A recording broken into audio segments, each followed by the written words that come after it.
This past Sunday, I began the homily series on the Holy Spirit, as Jesus promised in that gospel that I will ask the Father, and he will give you another advocate to be with you always, the Spirit of truth. Today, as we celebrate the ascension of Jesus back to heaven, just before he ascends, we heard in the first reading, in a few days you will be baptized by the Holy Spirit. You will receive power when the Holy Spirit comes upon you.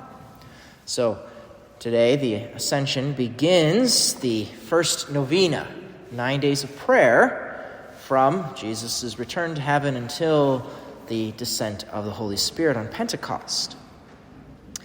On Sunday, I helped us consider some classic images of the Holy Spirit that we use especially in our family logo. The dove, fire, wind. And those images reveal something about the Holy Spirit's characteristics, but the Holy Spirit isn't actually a bird, nor is he fire or wind. These images only get us so far into knowing the Holy Spirit. We must not forget that the Holy Spirit is actually a person, a divine person, the third person of the Holy Trinity. And why is it so important for us to remember that the Holy Spirit is a person? Well, because if he is a person, then that means you and I can have a relationship with him. We can have a relationship with each of the three persons of the Trinity, the Father, the Son, and the Holy Spirit. You can't have a relationship with fire or with wind. You can't have a human relationship with a bird. But we can have a deep and abiding relationship with the Holy Spirit. And that's what the Holy Spirit wants to have with each of us. Among the various names and titles that are given to the Holy Spirit, we can also find one, the soul's delightful guest. The soul's delightful guest. And just like you might have guests that come to your home, the Holy Spirit is a guest of your soul. Most often the church speaks of this in terms of the indwelling of the Holy Spirit. St. Paul, in his letter to the Corinthians, he asks, "Do you not know that you are the temple of God, and the Spirit of God dwells in you?" So the Holy Spirit dwells, he lives in you, just as a guest might come and stay at your home. So when or how does this happen? How has the Holy Spirit really come to be a guest of my soul? Did you ever ask him to come? Or is he an uninvited guest?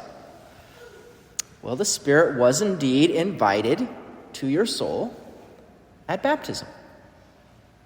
This is what baptism does. It removes original sin and thereby opens a place within your heart for God to come and to be with you.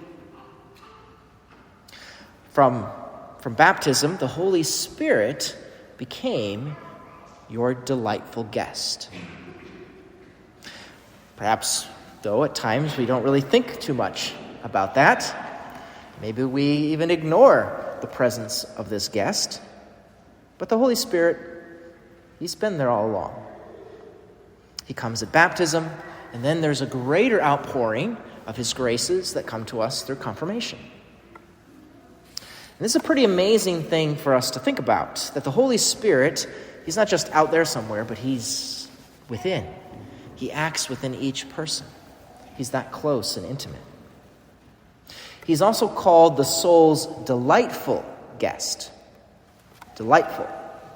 The Spirit's presence ought to bring us delight because he is the love between the Father and the Son. The Holy Spirit residing within our soul gives us that very divine love, charity.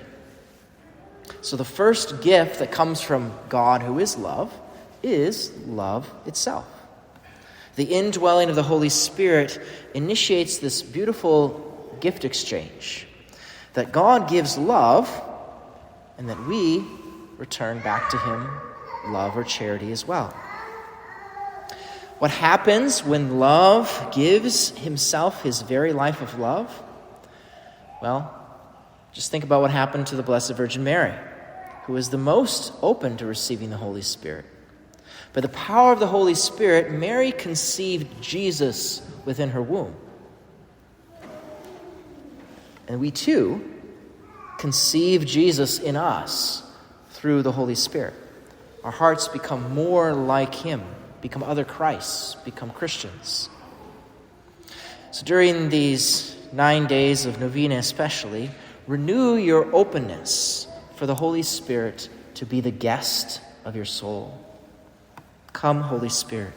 I'm open to receiving you and your gifts. You are a welcome guest here. Help me to never forget you are with me.